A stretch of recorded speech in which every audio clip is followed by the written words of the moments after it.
अऊज़ु बिल्लाहि मिनश्शैतानिर्रजीम। ला हौला वला कुव्वता इल्ला बिल्लाहिल अलीय्यिल अज़ीम। बिस्मिल्लाहिर रहमानिर रहीम। अल्हम्दुलिल्लाहि रब्बिल आलमीन।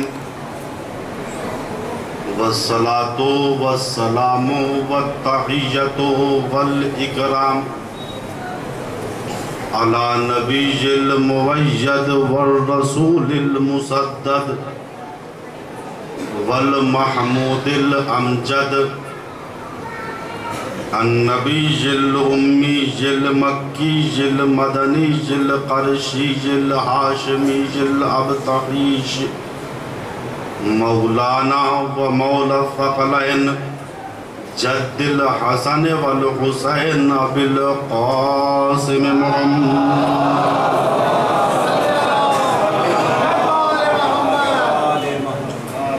सुम्मा सलातु अला आलिहि तय्यबीन अत्ताहिरीन अल मासूमीन अल मज़लूमीन मिनल आन इला क़याम यौमिद्दीन। अम्मा बअद फ़क़द क़ाल अल्लाहुल हकीम। बिस्मिल्लाहिर रहमानिर रहीम।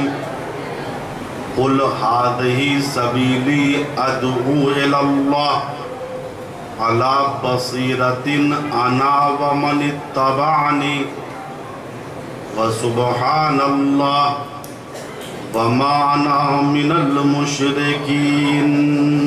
सल्लल्लाहु अलैहि वसल्लम।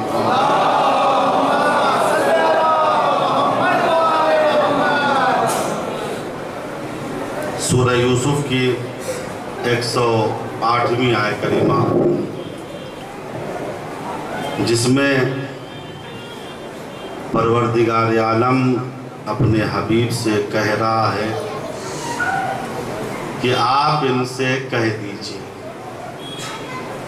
कि ये है हमारा सीधा साधा रास्ता कि हम लोगों को अल्लाह की तरफ बसीरत के साथ बुलाते हैं और इस मसले में मेरा इत्तिबा करने वाला मेरे साथ है और पाको पाकीज़ा है ज़ाते परवरदिगार और मैं मुशरिकीन में से नहीं। सच्चा दीन और सच्चा मुसलमान। चूँकि दीन खुदा सच्चा है, लिहाजा मुसलमान को चाहिए कि वो सच्चा मुसलमान बने। सच्चा मुसलमान बनने के लिए एक अहम चीज़ है अदालत। अगर इंसान के वजूद में अदालत है तो सच्चा मुसलमान है, और अगर वजूद में अदालत नहीं है तो वो कभी भी सच्चा मुसलमान नहीं बन सकता। अजीज़ों, हमको, हमारे मसलक वालों को इल्मे कलाम में अदलिया कहा जाता है। जैसे इंडिया पाकिस्तान में हमको शिया कहा जाता है, कुछ जगह हमको इमामिया कहा जाता है, लेकिन इल्मे कलाम जिसमें अकीदे की बहसें होती हैं वहाँ कलमा शिया हमारे बारे में इस्तेमाल नहीं होता। वहाँ लिखा है जाता है कालतिल अदलिया। अदलिया कौम का ये नज़रिया है। हमको अदलिया क्यों कहते हैं? चूँकि हम उसूल दीन में एक असल को जिसका नाम है अदालत, उसको मानते हैं। हम 5 उसूल दीन मानते हैं: तौहीद, आदल, नबूवत, इमामत और क़यामत। चूँकि हम इस बात के कायल हैं कि हमारा खुदा आदिल है, किसी पे जुल्म नहीं करता, लिहाजा हम इतने अदालत में डूबे कि हमारा नाम ही मुसलमानों ने इल्म कलाम में अदलिया रख दिया। अदल के माना क्या है? तवज्जो फरमाएं, अदल के माना क्या है? लुगत उठाइए, सामने रखिए, खोलिए, पढ़िए तो आपको मिलेगा। अदल के माना दो अदद है। कितने हैं अदल के माना? दो। अदल के पहले माना क्या है? बहुत तवज्जो। इताओ कुल्ले ज़ी हक़्क़िन हक़्क़हू। अदल के पहले माना ये है कि हर हकदार को उसका हक दे दिया जाए। हर हकदार को उसका हक दे दिया जाए। जो सदर के लायक है उसको सदर बना दिया जाए। जो सेक्रेटरी के लायक है उसको सेक्रेटरी बना दिया जाए। जो खजांची के लायक है उसे खजांची बना दिया जाए। जो मिंबर के लायक है उसे कमेटी का मिंबर बना दिया जाए। गरज जो जिस लायक है उसको वो ओहदा दे दिया जाए। अगर लायक है तो ओहदा दिया जाए, और अगर लायक नहीं है उसको कुछ ना दिया जाए। ये है अदालत। एताओ कुल्ले ज़ी हक़्क़िन, जो जिसका हक है भैया। अगर सदर इस्लाम से यही बात आज तक चली आती तो खुदा की कसम मुसलमानों के 73 फिरके न बनते। अगर तमाम मुसलमान इब्तिदा ही से बाद रसूल सच्चे मुसलमान बन जाते और तय कर लेते भैया पार्टीबाजी नहीं करेंगे, कबीला परस्ती नहीं करेंगे, हर एक को उसका हक देना है। जो अली का हक है अली को दे दो, जो गैरों का हक है गैरों को दे दो, बात ही खत्म हो गई। तो अदालत के एक माना क्या है? हर हकदार को उसका हक देना। अदालत के दूसरे माना है वज़्ओ कुल्ले शैइन फी मौज़िए, हर चीज को उसकी जगह पे रख देना। जो चीज की जगह होती है ना, चीज को वही रखा जाए, ये है अदालत। हम मस्जिद में आते हैं, तस्बीह की जगह तस्बीह को रख दिया जाए, सजदगाह की जगह सजदगाह को रख दिया जाए, टोपी की जगह टोपी रख दी जाए, मुसल्ले की जगह मौलाना साहब को बिठा दिया जाए, पीछे पब्लिक खड़ी हो जाए, यह है अदालत। लेकिन अगर मामला उलट जाए, पब्लिक मौली साहब की जगह पे आ जाए, मौली साहब पब्लिक की जगह पे आ जाए, टोपी तस्बीह की जगह पे चली जाए, तस्बीह सजदगाह की जगह पे चली आए, काम हो जाएगा किसी तरीके से, लेकिन उलझने बढ़ जाएंगी, टेंशन बढ़ जाएगा। लिहाजा टेंशन से बचने के लिए अदालत बहुत जरूरी है।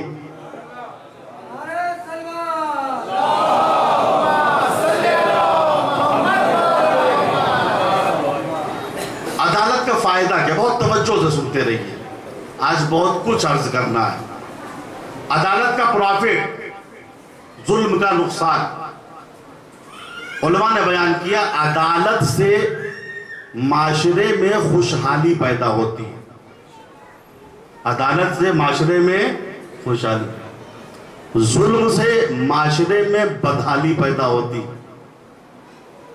हर साहिब हक को हक मिल जाए तो हर आदमी खुशहाल नजर आएगा, लेकिन जहां जुल्म होता है वहां बदहाली होती है, मामलात बिगड़ जाते हैं, ईमान खतरे में पड़ जाते हैं। मैंने शायद एक दिन अर्ज किया था, तौरेत में मौजूद है हर आन के सितम मी कुनद खानाश वीरान मी शबद।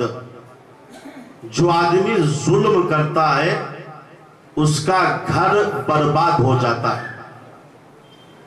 कुरान करीम ने सूरह नमल में तौरेत के इस जुमले की तायीद इस तरीके से की है, वो अफराद जिन पे अल्लाह का अजाब नाजिल हुआ था, मर गए थे, उनके घर खाली पड़े हुए थे।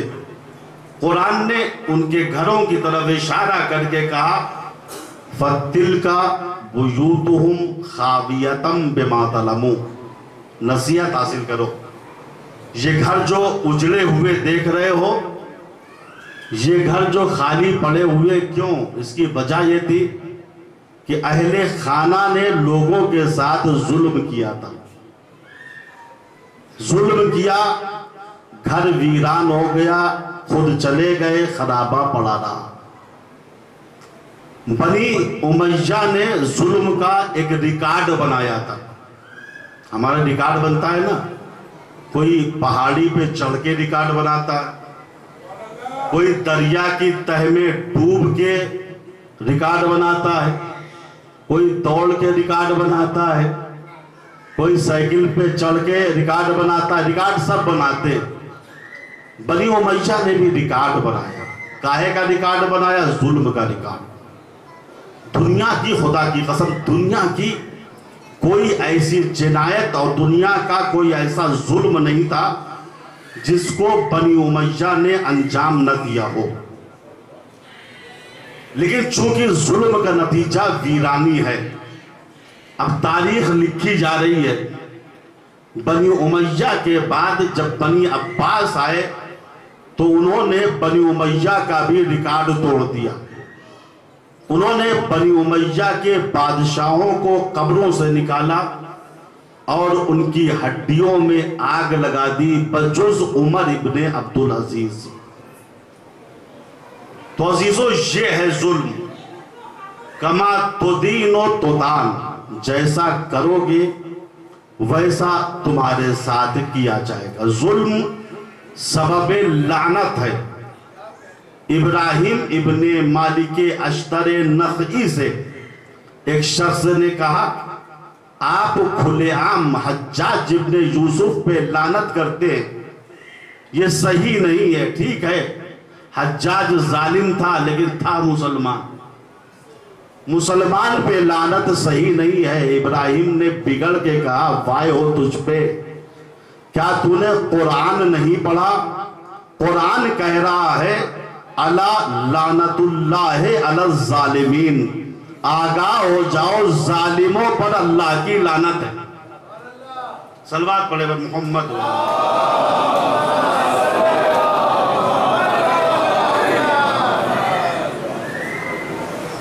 ये छोटी छोटी रवायतें सुनते रहिए, बहुत दूर तक अभी जाना है, बहुत आराम से सुनिए।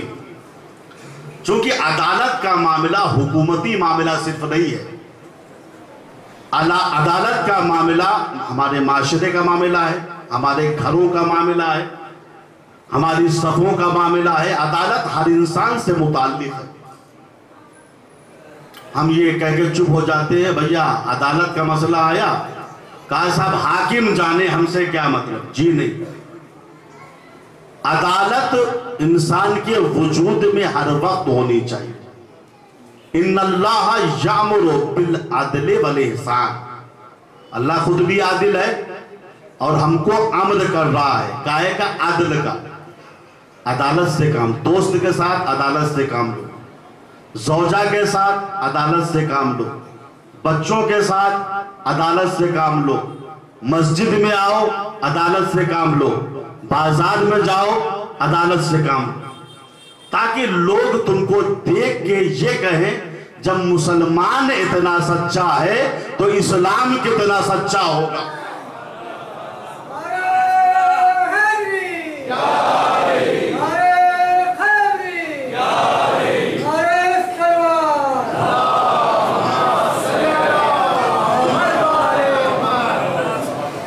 तो अदालत सिर्फ हुकूमतों का मामला नहीं है, हमारे घरों का मामला। और ये रवायत है, अदलो सातिन खैरुन मिन इबादते सिद्दीना सना, 1 घंटा अदालत से काम लेना ये 60 या 70 साल की इबादत से अफजल है।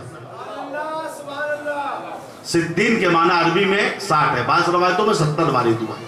यहां क्या कहा जाए? अदलो सातिन, नमाज अपनी जगह, रोजा अपनी जगह, लेकिन यहां सिर्फ 1 घंटा अदालत से काम लेना। भैया जो जिसका हक है उसको दे दो, जो जिस चीज की जगह है उसको वहां रख दो। खुदा की कसम 1 घंटा ये करके देख लीजिए, सारा टेंशन दूर हो जाएगा। अदलो सातिन, 1 घंटा अदालत से काम लेना 60 साल की इबादत से अफजल। लिखा है एक ज़ौजे नबी के यहाँ एक खातून 2 बच्चों के साथ आई, गुफ्तगू में महू हो गई। ये ज़ौजे नबी उठी, उनके सामने 3 अदद खुरमे पेश कर दिए। बिस्मिल्लाह। देखिए हमारे ज़माने में चाय है, दालमोट है, बिस्किट है, ये है वो है, ये तशरीफात है। उस ज़माने में सादगी थी, जो है घर में सामने रख दो। ये खातून जब ज़ौजे नबी के घर में आई तो उन्होंने देखा 3 लोग हैं, 2 बच्चे हैं, एक औरत है।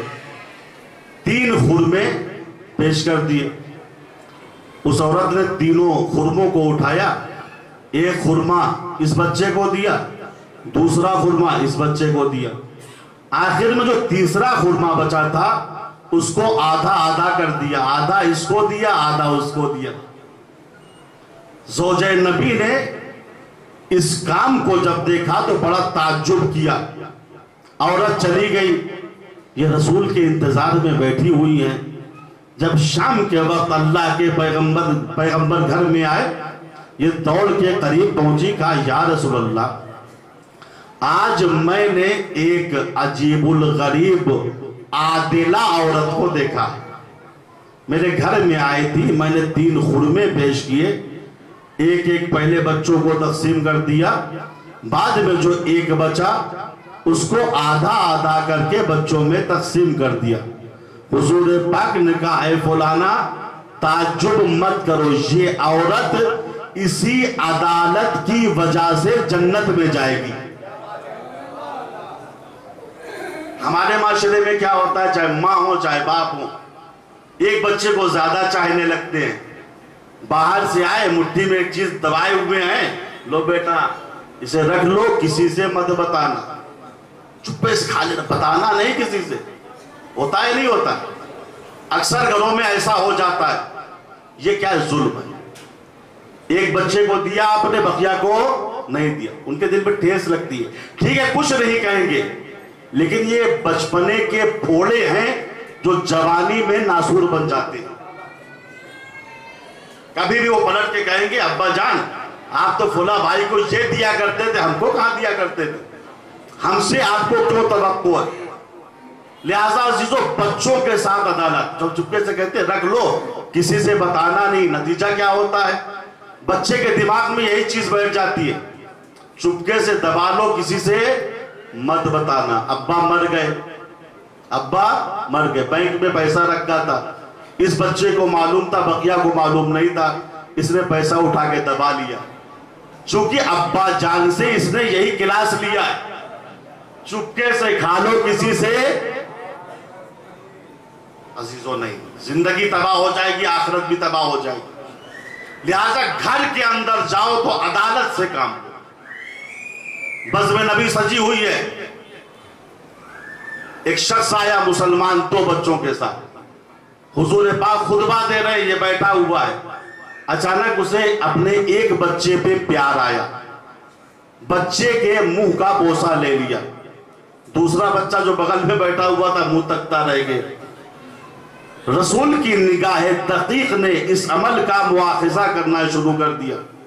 साहबी से कहा, ये तुमने क्या किया, एक का बोसा लिया, दूसरे का बोसा नहीं लिया। अगर बोसा लेना है तो दोनों को चूमो या किसी को ना चूमो। रसूल दर से अदालत दे रहे हैं।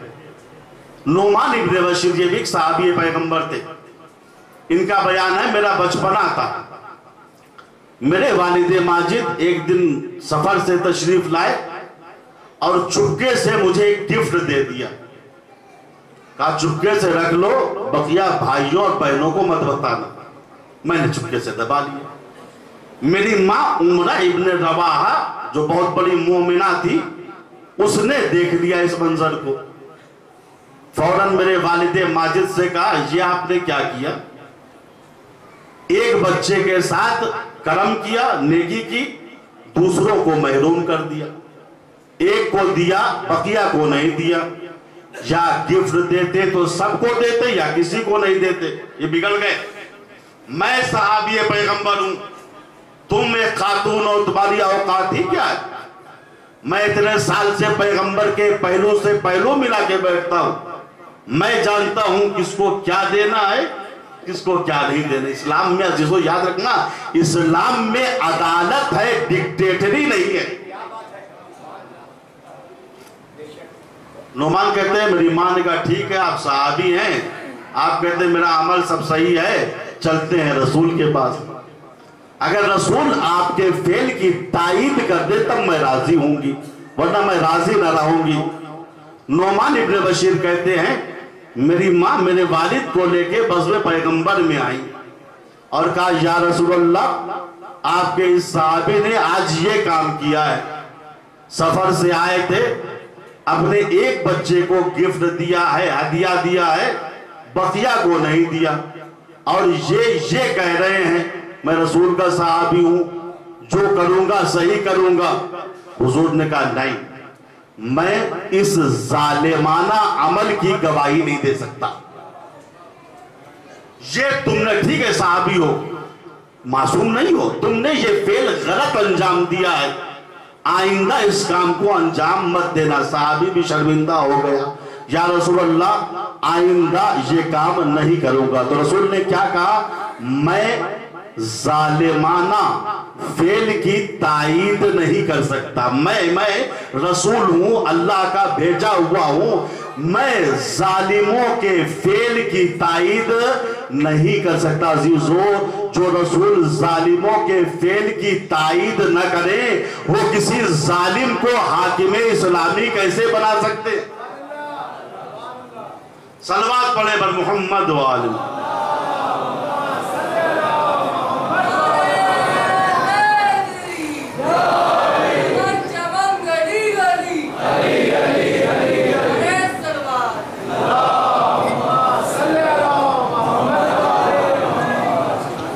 तो रवायत क्या कह रही, अदलो सातिन, एक घंटा अदालत से काम लेना खैरुन, बेहतर है, मिन इबादत सना, एक साल की इबादत से, या दूसरी रवायत तो जो अभी मैंने पढ़ी, खैरुन मिन सबीना या सिद्दीना सना, 60 साल की इबादत से अफजल है। क्या अफजल है का, एक घंटा आदमी अदालत से काम ले, एक घंटा।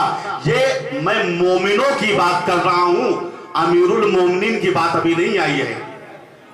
आम मोमिन, आम मुसलमान एक घंटा अगर अदालत से काम ले तो उसे 60 साल की इबादत का सवाब मिलता है। लेकिन जिस अमीरुल मोमिनीन ने अदालत की राह में अपनी जान दे दी हो, उसकी इबादत कैसी होगी, इसके लिए रसूल की वो मशहूर हदीस ज़रबतो अलीजिन यौमल खंदक़ अफज़लो मिन इबादत सकलैन, अली की एक ज़रबत, तवज्जो, अली की एक ज़रबत अफजल है जिन्नो इंस की इबादत से।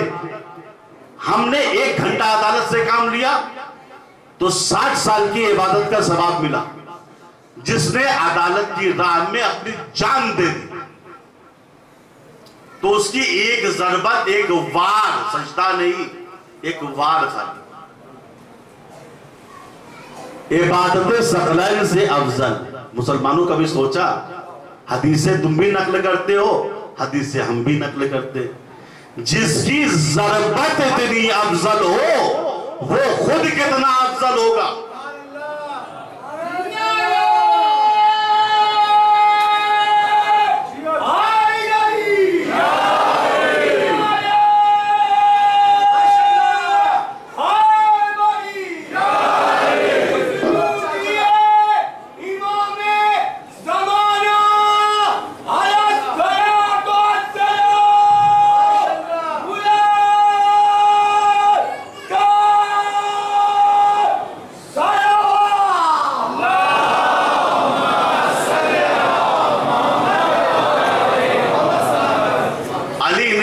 जमाने में कयाम अदालत किया है, अदालत को कायम किया। लिखा है मौला कूफे की एक गली से गुजर रहे थे, देखा बहुत से बच्चे खेल रहे थे, लेकिन एक बच्चा ऐसा था जो दूर उदास खड़ा हुआ था। अली हल्लाले मुश्किलात थे, उनसे बच्चे की उदासी देखी ना गई। करीब पहुंचे, सर पे दस्ते शफकत फेरा, कहा मेरे लाल, मेरे बेटे, मेरे बच्चे उदास क्यों हो, परेशान क्यों हो? कहा कुछ नहीं, मेरा दिल नहीं लग रहा है। कहा तुम भी बच्चों के साथ खेलो। कहा नहीं, ये नहीं खिलाते। कहा क्यों नहीं खिलाते? कहा इसलिए कि मेरा बाप मर गया है, लोग ताना देते हैं, मेरा सपोर्ट करने वाला कोई नहीं है। कहा तुम्हारा नाम क्या है? मौला ने कहा बच्चे से तुम्हारा नाम क्या है? उसने कहा मेरा नाम है मातद दीन, दीन मर गया। है अजीब गरीब नाम ना। मौला ने कहा क्या नाम है? उसने कहा हुजूर मेरा नाम है मातद दीन, दीन मर गया। मौला को बड़ा ताज्जुब हुआ कि मेरे दायरे हुकूमत में एक ऐसा बच्चा भी रह रहा है जिसका नाम है दीन मर गया, मातद दीन। मौला ने कहा कोई वजह तो है कि इसका नाम मातद दीन रखा गया, और जो दीन मेरी विलायत के ऐलान पे मुकम्मल हुआ हो, मेरी जिंदगी में वो दीन मर जाए तो अली की जिंदगी का फायदा क्या है?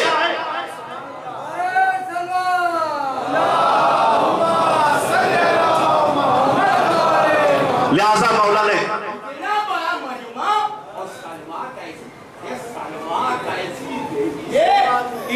मोहल्ला से टकरा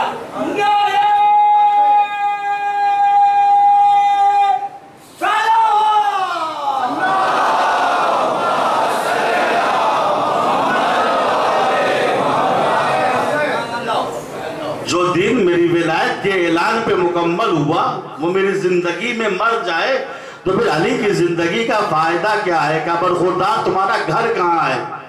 कहा वो सामने मेरा घर है। अली बच्चे के घर पे पहुंचे, तकुल बात किया, खातून की आवाज है, कौन? कहा मैं अमीरुल मोमिनीन हूं। क्या बात है मौला, आप क्यों आए हैं? कहा ये बताओ अपने बच्चे का नाम मातद दीन क्यों रखा है? दीन मर गया। कहा या अली इसमें एक राज है। कहा राज क्या है?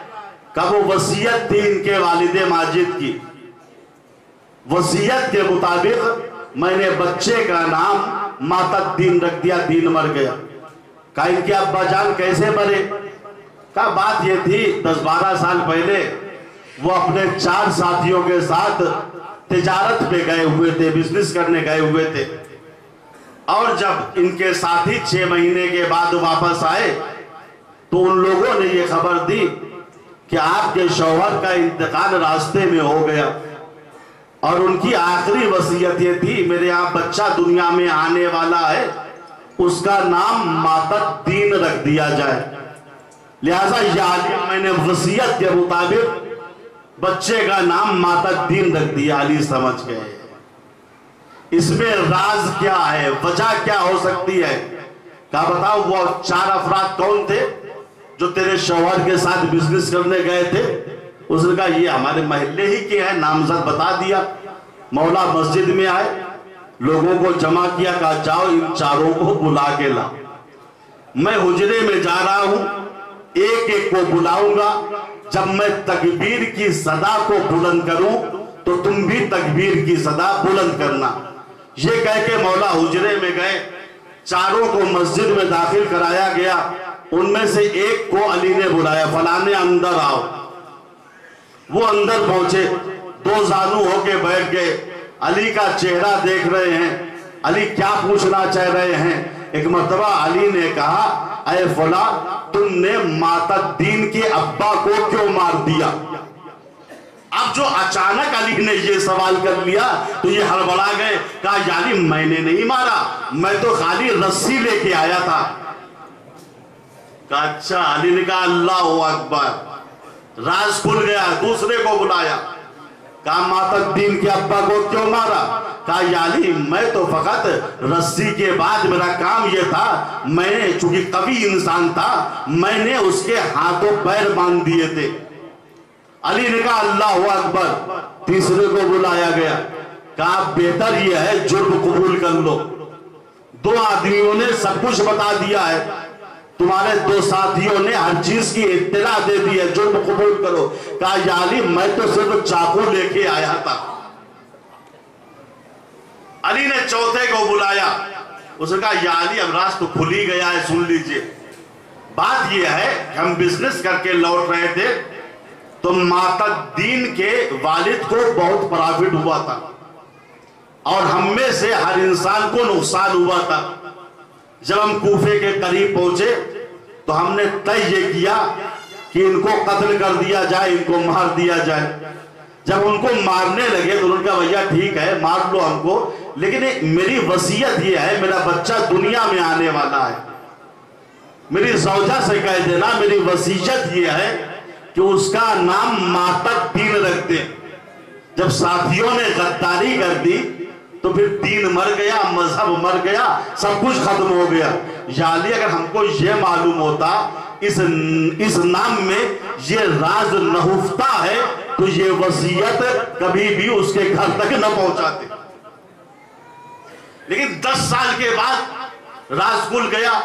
लिखा है मौलाए कायनात ने जो मातद्दीन के वालिद का माल वगैरह था उनसे लिया और चारों मुजरिमों को सख्त तरीन सजा दी। फिर बच्चे की मां को मुखातिब करके कहा आज से इसका नाम बदल दो। कहा मौला इसका नाम क्या रखे? कहा इसका नाम रख दो आशद्दीन, दीन जिंदा है। अब मातद्दीन न कहना, आज से इसका नाम आशद्दीन है, दीन जिंदा है।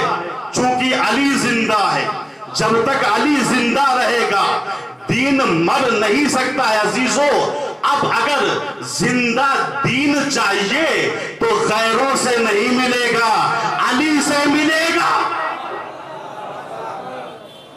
एक सलवात पढ़े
तो जिंदा दीन लेना है तो गदीर से मिलेगा, अली से मिलेगा।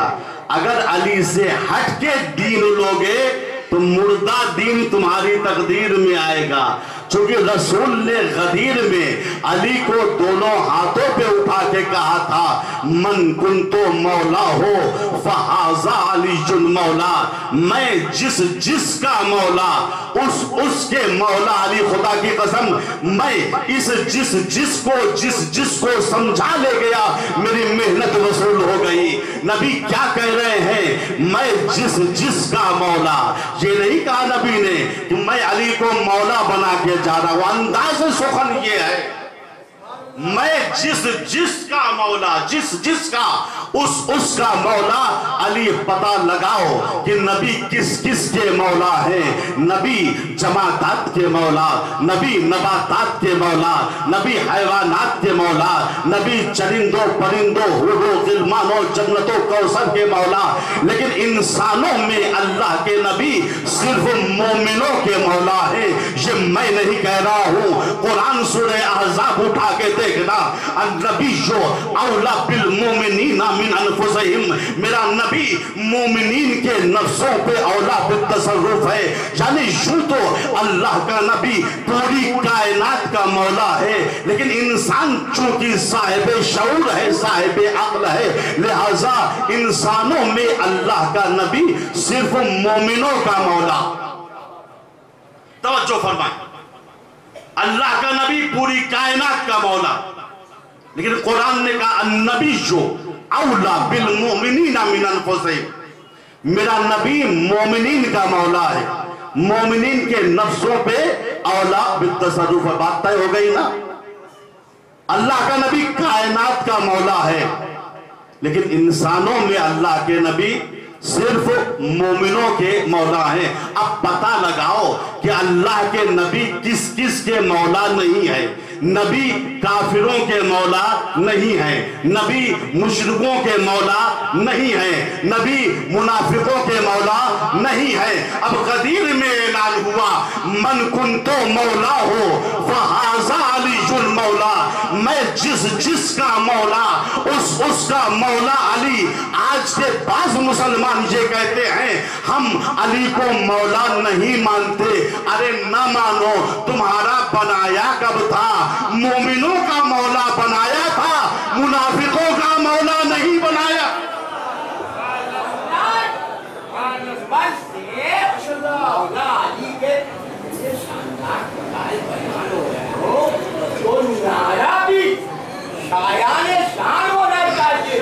इसकी आवाज से टकराए और मौला हम सबको अपनी जियारत के लिए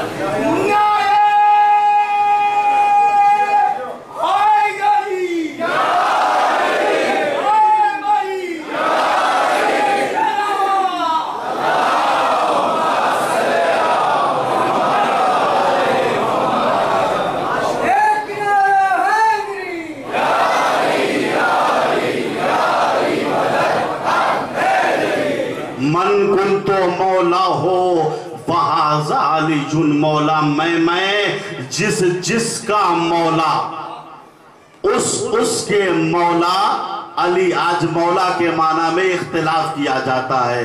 भैया मौला के माना दोस्त के हैं, मौला के माना गुलाम के भी हैं, मौला के माना औला बित्तसर्रुफ के हैं। पता नहीं नबी ने अली को किस माना में मौला बनाया है, किस माना में, पता नहीं किस माना में मौला बनाया है। भैया नबी क्या कह रहे, जुमले में गौर किया? मैं जिसका मौला, जिस माना में पैगंबर मौला है उसी माना में अली मौला है। मैंने कहा या रसूलल्लाह, आपने मौला कह के बात को उलझा दिया।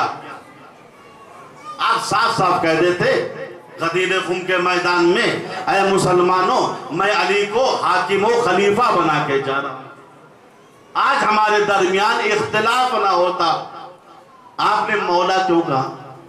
बात उलझ गई। अजब नहीं, रसूल जवाब दे, मैंने मौला कह के बात को उलझाया नहीं बल्कि सुलझा दिया।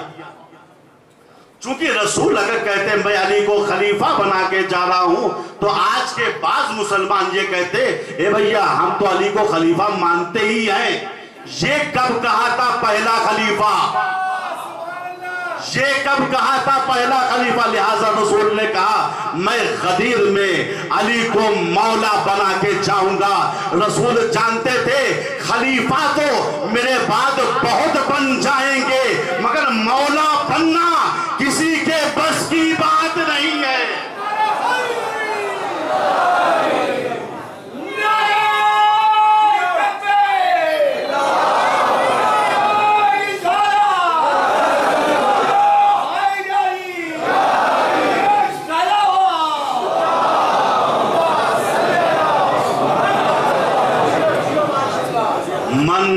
मन कुन तो मौला हो फहाजा अलीजुन मौला। अजीजो, ये इस्लाम का एक चैलेंज है जो गदीर खुम में मुनाफिकों को दिया जा रहा है। मुनाफिकों, अगर तुम्हारे बस में है तो अली जैसा मौला बना के लाओ। इस्लाम के दो ही चैलेंज हैं। एक चैलेंज दुनियाए कुफ्र को दिया गया, एक चैलेंज दुनियाए निफाक को दिया गया। दुनियाए कुफ्र को मक्के में कुरान के बारे में चैलेंज दिया गया, वइन कुंतुम फी रैबिम मिम्मा नज़्ज़लना अला अब्दिना फातू बिसूरतिम मिन मिस्लिह। वदू शुहदाकुम मिन दुनिल्लाह इन कुंतुम सादिकीन फइन लम तफअलू वलन तफअलू फत्तकुन नार लती वक़ूदुहा अन्नास वल हिजारा उइद्दत लिल काफिरीन। मैं पूरा तर्जुमा नहीं करूंगा, बात बढ़ जाएगी। खुलासा ये है, ऐ काफिरों, अगर तुम्हें कुरान के कलामे इलाही होने में शक है तो इस जैसा एक सूरा बना के लाओ। ये चैलेंज काफिरों को दिया गया मक्के में। तुम कहते हो कुरान अल्लाह का कलाम नहीं है, जाओ जाओ कुरान जैसा। कुरान में 114 सूरे हैं, सूरह कौसर 3 आयतों का भी मौजूद है। जाओ सूरह कौसर ही का जवाब लेके आओ। जाओ सूरह आले इमरान का जवाब लेके आओ, इकरा का जवाब लेके आओ। जाओ, अगर तुम्हारे बस में हो और तुम कहते हो कि अल्लाह का कलाम नहीं है तो लाओ इस जैसा एक सूरा बना के लाओ। ये काफिरों को चैलेंज कहां दिया गया? मक्के में। मुनाफिकों को चैलेंज कहां दिया गया? गदीर में। मन कुन तो मौला हो फहाजा अलीजुल मौला। मुनाफिकों, अगर तुम्हारे बस में हो तो अली जैसा मौला बना के ले आओ। मुझे माफ कीजिएगा, 1400 साल गुजर चुके हैं, न काफिर कुरान जैसी किताब ला सके और न मुनाफिक अली जैसा मौला बना सके।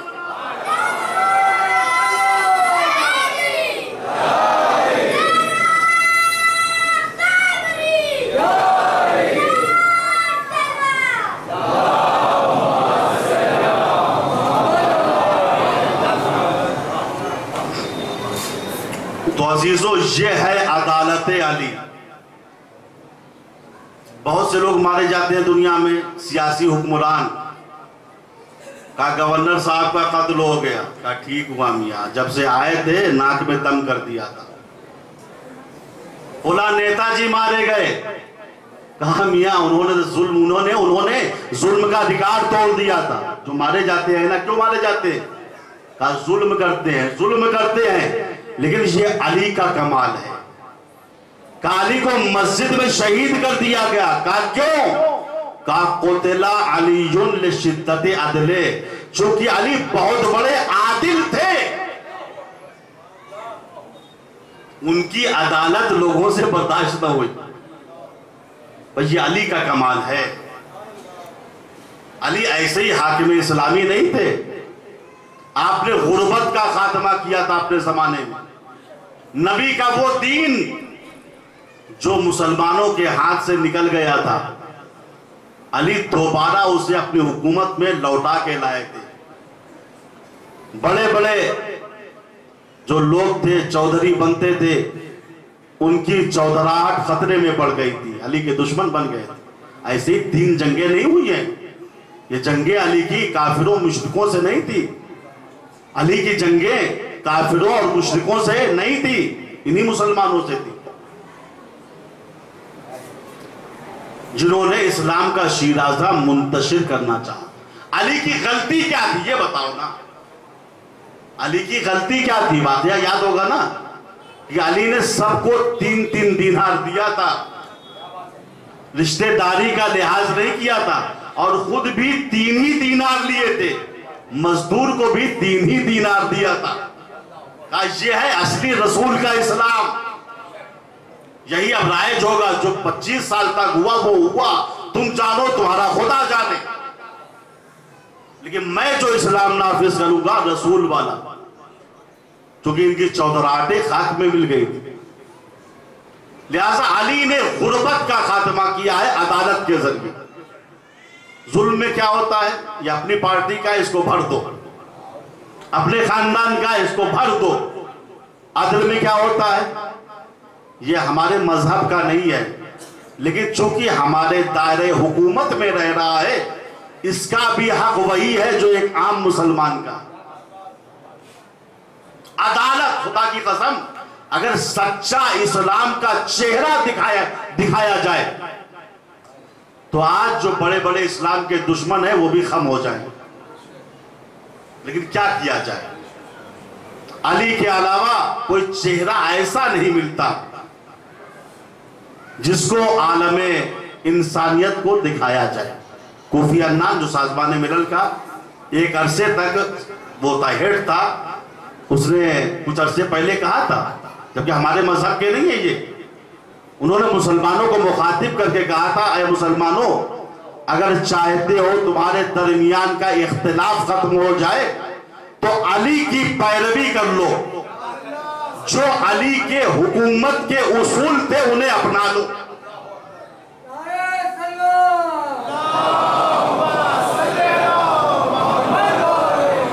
अगर तुमने अली के उसूल हुकूमत को अपना लिया तो तुम भी सुकून से रहोगे, दुनिया वाले भी सुकून से रहेंगे। भाई अली हैं जिन्होंने अदालत को नाफिज किया है, जुल्म का खात्मा किया। आज देखिए जुल्म की वजह से माशरे में कितनी गुर्बत है, सिर्फ हमारे मुल्क में नहीं, दुनिया में जाके देखिए। क्योंकि जो हुक्काम हैं वो अपने में लगे हुए, अपने रिश्तेदारों में लगे हुए, वो अपनी साथ नहीं बल्कि 70 पुश्त की सोच रहे हैं। लेकिन अगर कोई ऐसा हाकिम आ जाए जो अपने बारे में नहीं पब्लिक के बारे में सोचे, तो वहीं से इंसानियत शुरू हो जाती है, सबका पेट भर जाता है, गुर्बत का खात्मा हो जाता है। साज़बान मिलल में कुछ दिन पहले, बल्कि कुछ साल पहले रिपोर्ट पेश हुई थी, दुनिया का इक्तिसाद क्या है, और ये रिपोर्ट अखबारों में भी छपी थी।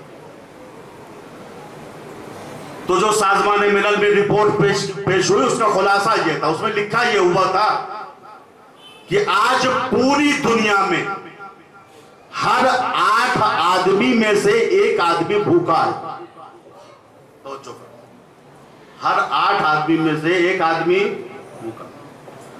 दुनिया के 60 करोड़ लोग खत्ते फक्र के नीचे जिंदगी बसर कर रहे हैं, जिसे अपने यहां हिंदी में गरीबी रेखा कहते हैं।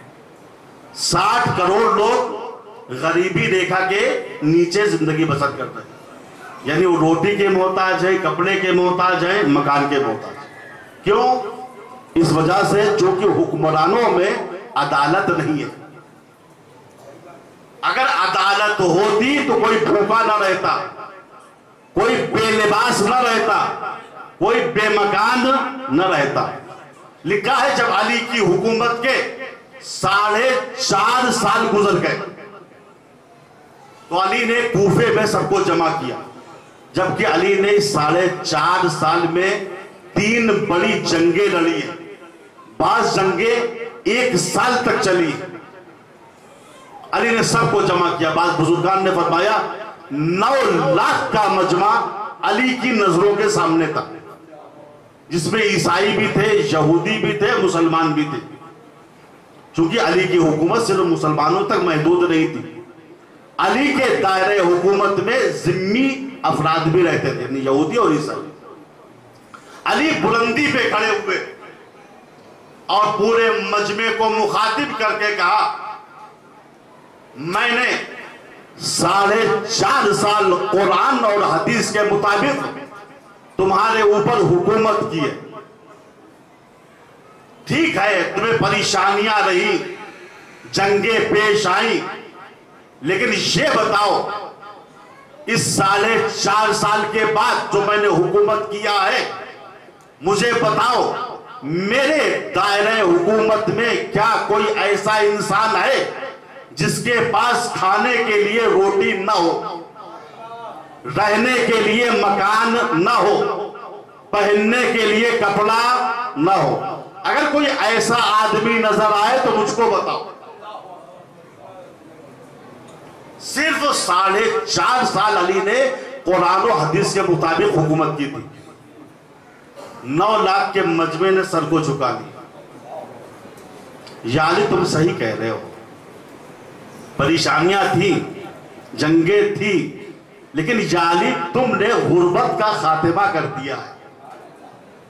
आपके दायरे हुकूमत में कोई भूखा नहीं है, कोई बगैर मकान के नहीं है, कोई बगैर लिबास के नहीं है। यानी आपने हमारी जिंदगी को बदल दिया है, अली ने जब एतराफ ले लिया तो कहा अब तुम अपनी नजरों को उठाओ। उन्होंने नजरों को उठाया, कहा या अली क्या बात है? कहा ये देखो, ये वो कमीज है जिसको मैं 4.5 साल पहले मदीने से पहन के कूफा आया था। मैंने तुम्हारी जिंदगियों को बदल दिया है, अपने लिबास को नहीं बदला। अगर कोई ऐसा रहमदिल हाकिम इस्लामी हो तो रहमतुल लिल आलमीन का हकीकी जानशीन बनता है।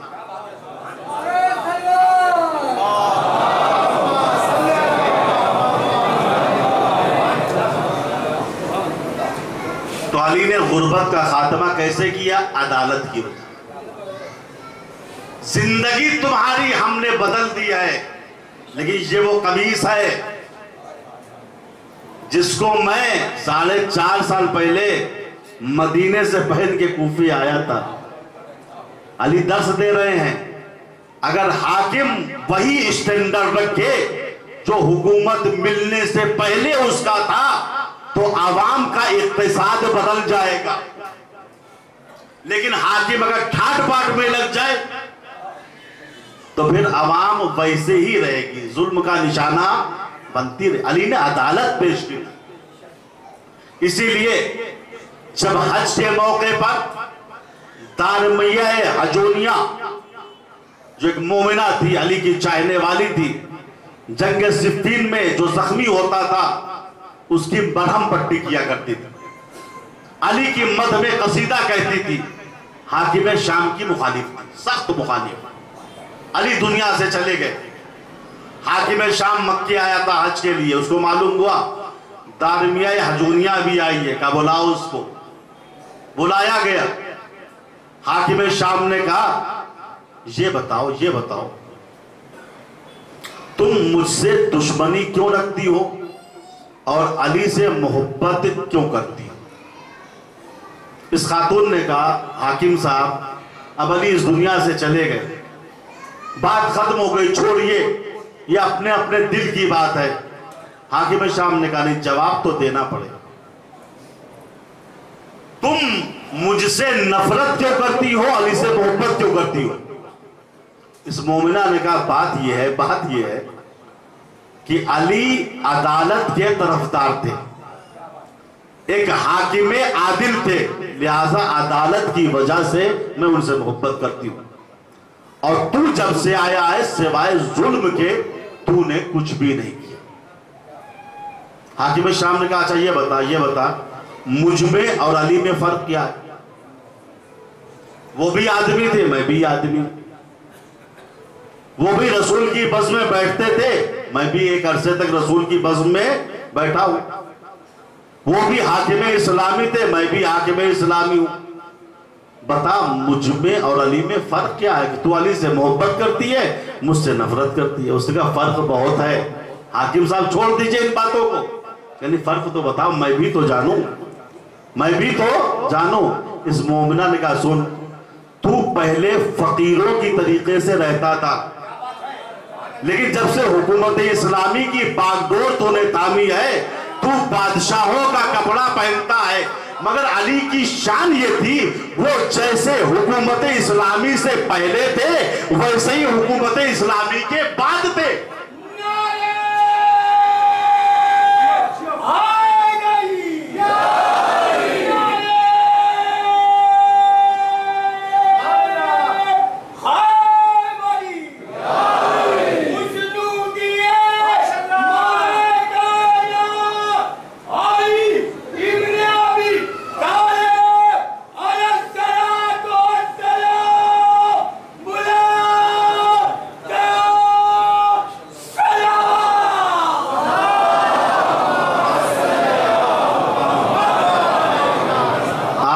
गुजारिश की जा रही है, चूंकि मुझसे कहा गया मजमा बाहर बहुत ज्यादा खड़ा हुआ है, आप हजरत और आगे आ जाइए, चूंकि वहां ट्रैफिक हो जाता है। सलवार पढ़ते हुए आगे आ जाइए,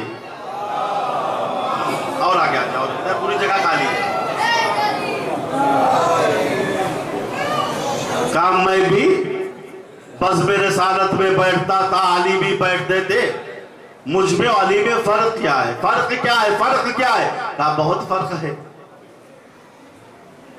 तू पहले फकीराना जिंदगी बसर करता था और जब से मुसलमानों का हाकिम बना है शहनशाही कपड़ा पहनने लगा, तेरा अंदाज शहनशाही हो गया। लेकिन अली का कमाल ये था, अली जैसे हुकूमत से पहले थे वैसे ही हुकूमत के बाद थे। अली को देख के जाहिर था कि अली को हुकूमत की जरूरत नहीं है बल्कि हुकूमत इस्लामी को अली की जरूरत है।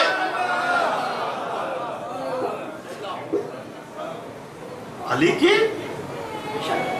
के जाहिर से मालूम था, देखने से मालूम था, एक बच्चा भी समझ सकता था कि अली को हुकूमत की जरूरत है ही नहीं, बल्कि हुकूमत को अगर इस्लामी बनना है, कुरानी बनना है, इलाही बनना है, तो उसको जरूरत है कि वो अली के पास आ जाए।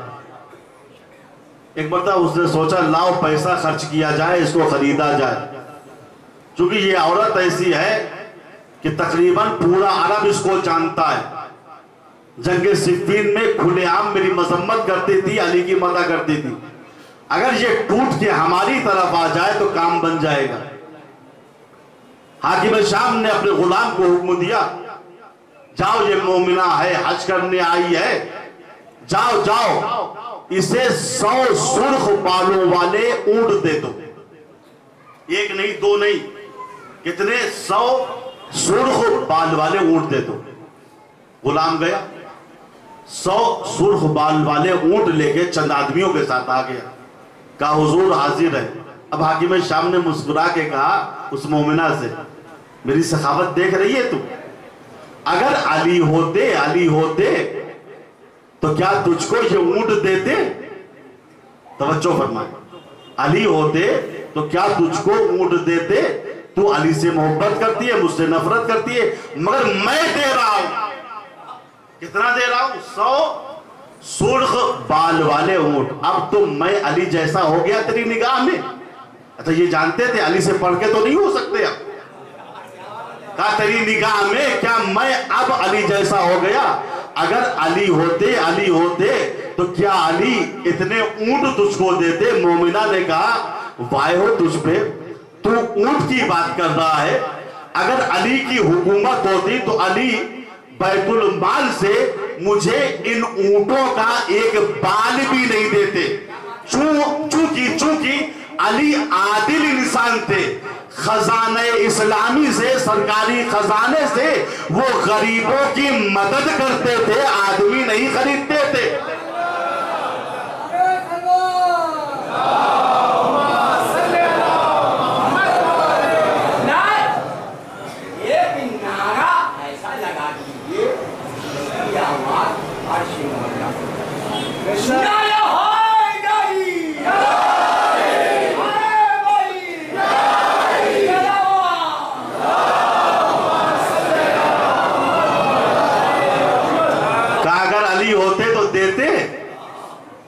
कहा नहीं, अली ऊंट की बात तो दूर की बात है, अली इन ऊंटों का एक बाल भी मुझे न देते।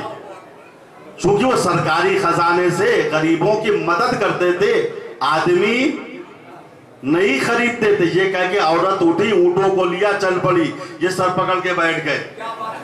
हाय 100 ऊंट भी चले गए, मगर मैं एक औरत की निगाह में अली जैसा नहीं बन सका। अजीजों, अजीब बात है, जिनके इमाम एक औरत की निगाह में अली जैसे नहीं बन सके, उनके कमजोर उम्मती आज नबी जैसा होने का ख्वाब देख रहे।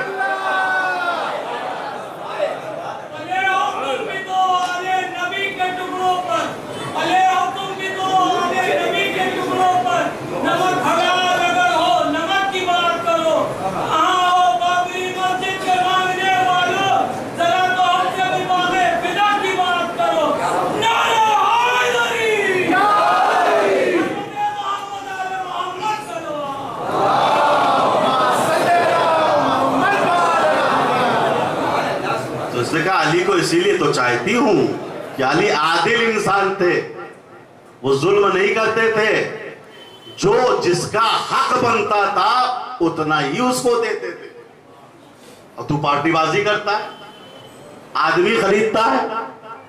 अजीजों, ये है ज़ाते मौलाए कायनात। अदालत को आपने राय, गैरों को भी लिखना पड़ा। कोतला अलीयुन लशिद्दत अदले। देखिए सूरह हदीद की आयत करीमा है जिसमें तमाम नबियों का मकसद एक बताया। वलक़द अरसलना रुसुलना बिल बय्यिनात व अंज़लना मअहुमुल किताब वल मीज़ान लियक़ूमन नासु बिल क़िस्त।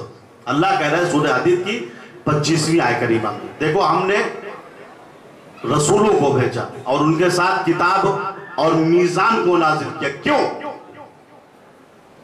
लियक़ूमन नासु बिल क़िस्त, ताकि लोगों में अदालत कायम हो जाए।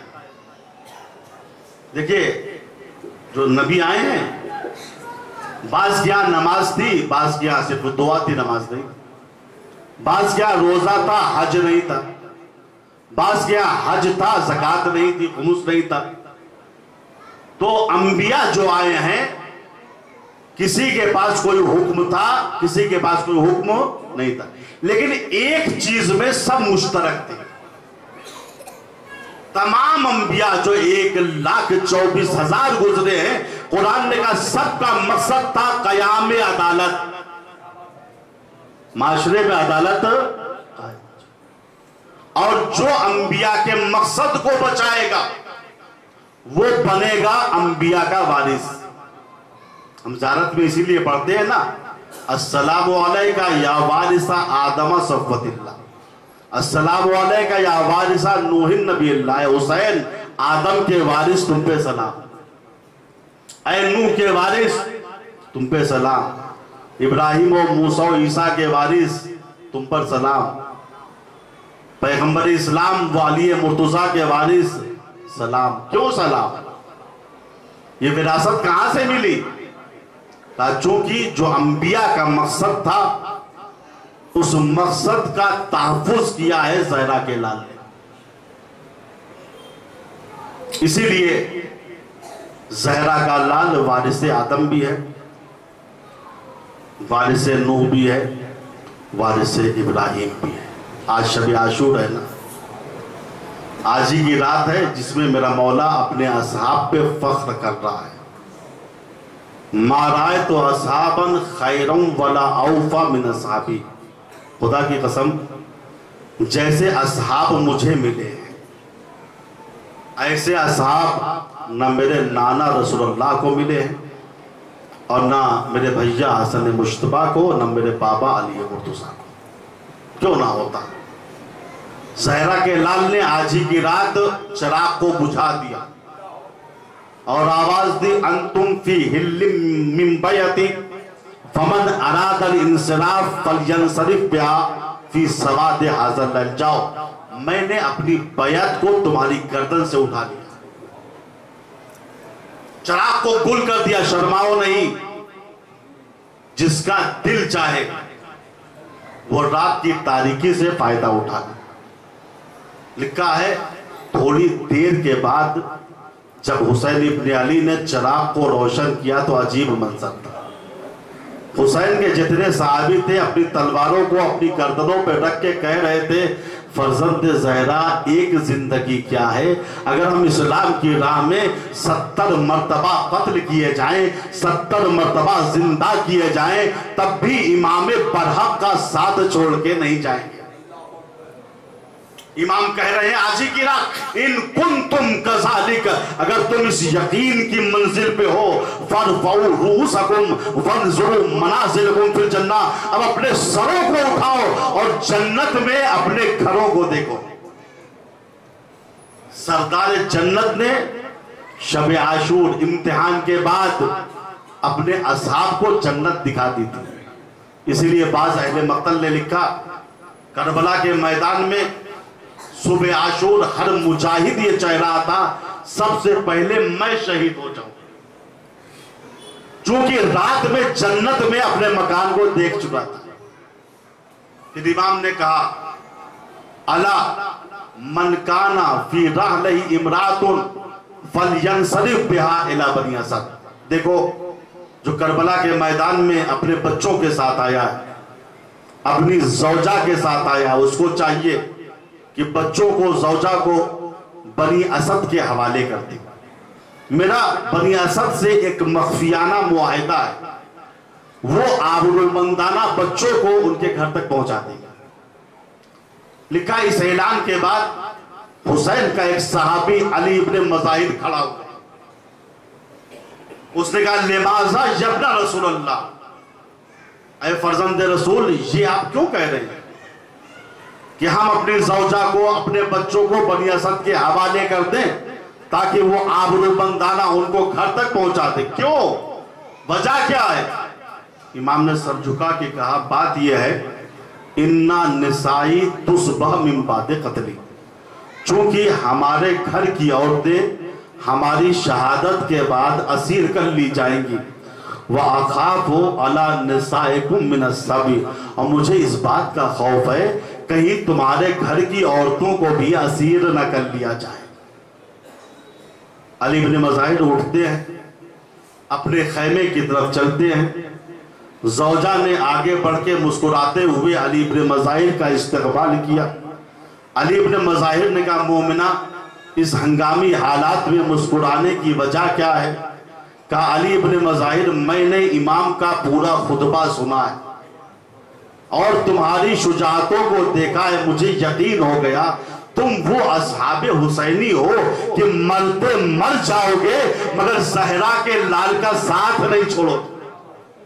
मैं इसलिए मुस्कुरा रही हूं। अली इब्ने मज़ाहिर, ये बताओ, मौला ने आखिर में एक जुमला कहा था जिसको मैं सुन ना पाई। मौला ने आखिर में क्या कहा था? तकबीरों की आवाजें इतनी थी कि वो आवाज मेरे कान तक नहीं पहुंची। अली इब्ने मज़ाहिर ने कहा, मोमिना, मौला ने आखिर में ये कहा था, जो करबला के मैदान में अपनी जौजा और अपने बच्चों के साथ आया है, वो उनको बनी असद के हवाले करते, बनी असद उन्हें आबरूमंदाना घर तक पहुंचा देंगे। बस इतना सुनना था। एक मर्तबा मोमिना ने बगौर अली इब्ने मज़ाहिर को देखा, कहा, अली इब्ने मज़ाहिर, तुम्हारा क्या इरादा है? कहा, उठो, चलो, तुमको बनी असद के हवाले कर दे ताकि तुम अपने घर चले जाओ, तो अपने घर चली जाओ। बस इतना सुनना था। मोमिना उठी, उमूदे खैमा से सर को टकराना शुरू कर दिया। कहा, अली इब्ने मज़ाहिर, तुमने मेरे साथ इंसाफ नहीं किया। रसूल ज़ादियां असीर हो जाएं और मैं इसारत से बच जाऊं, अली की बेटियों के सरों से चादरें छीन ली जाए, मेरा पर्दा सयो सालिम हो, फातिमा ज़हरा की बेटियों के कानों से गोशवारे उतार लिए जाएं, मेरे गोशवारे कानों की जीनत रहे। अली इब्ने मज़ाहिर, ये कैसे हो सकता है? तुम रोज़े क़यामत रसूल के सामने रूह सफेद रहो, मैं सैयदा के सामने रूह सियाह हो जाऊं। खुदा की कसम अली इब्ने मज़ाहिर, ऐसा नहीं हो सकता। सुबह आशूर नमूदार होने दो, तुम मर्दों का साथ देना, मैं औरतों का साथ दूं। बस आजादारो, सुबह आशूर नमूदार हुआ, आज एक शशमाहे मुजाहिद का मातम करना है। लिखा है, करबला के मैदान में प्यास का इम्तिहान था। काहे का? प्यास का। जिसकी प्यास का इम्तिहान कम था उसको पहले भेज दिया गया, जिसकी प्यास का इम्तिहान ज्यादा था उसको बाद में भेजा गया। असहाब की प्यास का इम्तिहान कम था, लिहाजा हबीब को पहले भेज दिया गया। ज़ुहैर सईद को पहले भेज दिया गया, लेकिन जो जिगर के टुकड़े थे उनकी प्यास का इम्तिहान ज्यादा था, लिहाजा कासिम को बाद में भेजा गया, और मोहम्मद को बाद में भेजा गया, अली अकबर को बाद में भेजा गया। लेकिन मेरे अल्लाह, सारी मंतिक़े यहाँ आके खामोश हो जाती हैं। मेरे परवरदिगार, अली असगर की प्यास का इम्तिहान कितना था कि अली असगर को सबसे बाद में भेजा गया। हाँ आज़ादारों, आप रोने के लिए आमादा हैं। ज़हरा के लाल ने सुबह आशूर से लेके असर आशूर तक बहुत मुसीबतें उठाई हैं। कभी अकबर का लाशा उठाया है, कभी कासिम का लाशा उठाया है, कभी औन मोहम्मद का लाशा उठाया है, लेकिन हुसैन ने किसी मौके पर अपने चाहने वालों को याद नहीं किया। सिर्फ एक मौका ऐसा है जब हुसैन को हुसैन के चाहने वाले याद आ गए। वो कौन सा मौका है? वो मौका ये है जब ज़हरा का लाल अपने शशमाहे मुजाहिद के लिए पानी का सवाल कर रहा था, तो उस मौके पे हुसैन ने अपने चाहने वालों को मुखातिब करके कहा, अरे मेरे शियो, रोजे आशूर होते तो देखते कि मैं अपने शशमाहे के लिए किस तरीके से पानी का सवाल कर रहा था। लेकिन अल्लाह ने हुसैन की बेकसी पे किसी को तरस ना आया। हुसैन बड़े खुददार थे। हुसैन ने पूरी जिंदगी में किसी के सामने हाथ नहीं फैलाया था। बहुत बड़ी बात थी अज़ादारों, साक़िए कौसर का बेटा पानी का सवाल कर रहा था।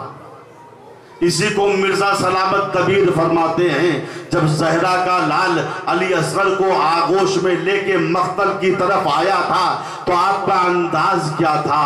हर एक कदम पे सोचते थे सिबते मुस्तफा, ले तो चला हूं फौजे अदू से कहूंगा क्या, न मांगना ही आता है मुझको न इल्तिजा, मिन्नत भी कर करूंगा तो क्या देंगे वो भला, अरे पानी के वास्ते न सुनेंगे अदू मेरी, प्यासे की जान जाएगी और आबरू मेरी।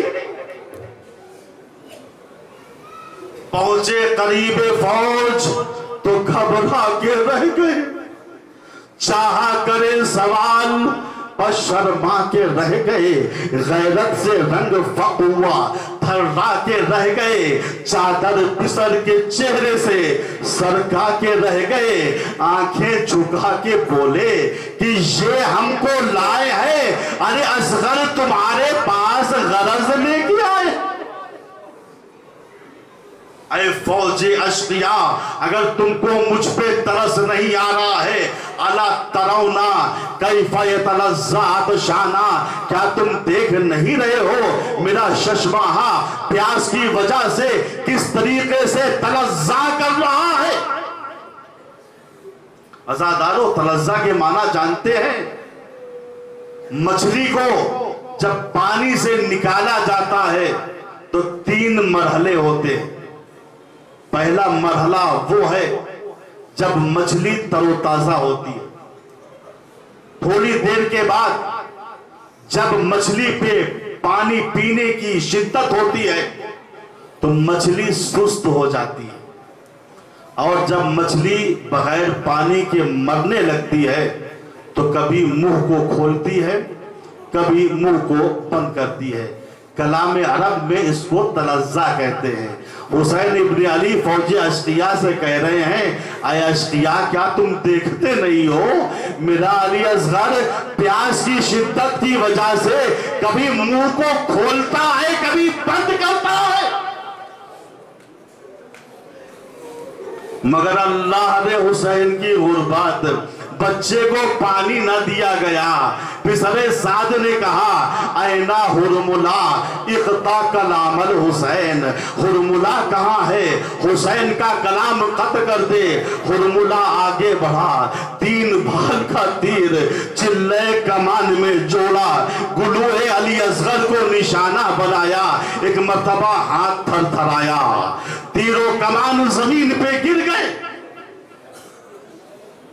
फिर उस मलून ने तीरों कमान को उठाया, फिर अली असगर को निशाना बनाया, फिर हाथ थरथराया, तीरों कमान जमीन पे गिर गए।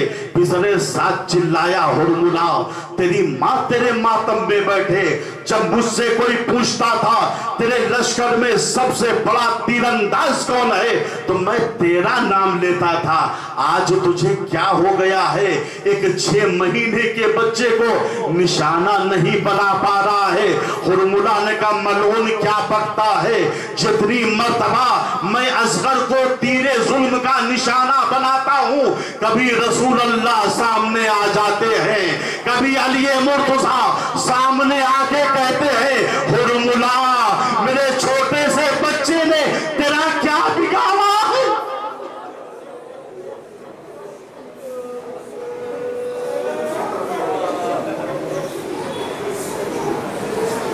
पिसरे साध ने कहा हुरमुला कुछ ना देख, तीर चला दे, लीजिए आजादारो तीरे हुरमुला चला।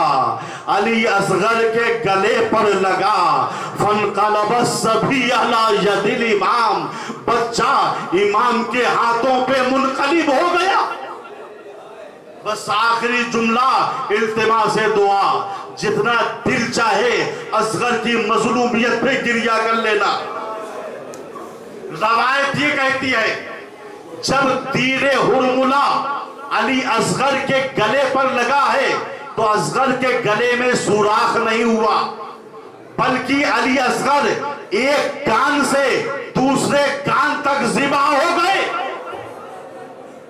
इसकी वजह क्या थी? बाज़ उलमा ने यह बयान किया है चूंकि अली असगर का गला छोटा था, उसके मुकाबले में तीरे हुरमुला बहुत बड़ा था। जब बड़ा तीर छोटे से गले पे लगा तो अली असगर एक कान से दूसरे कान तक।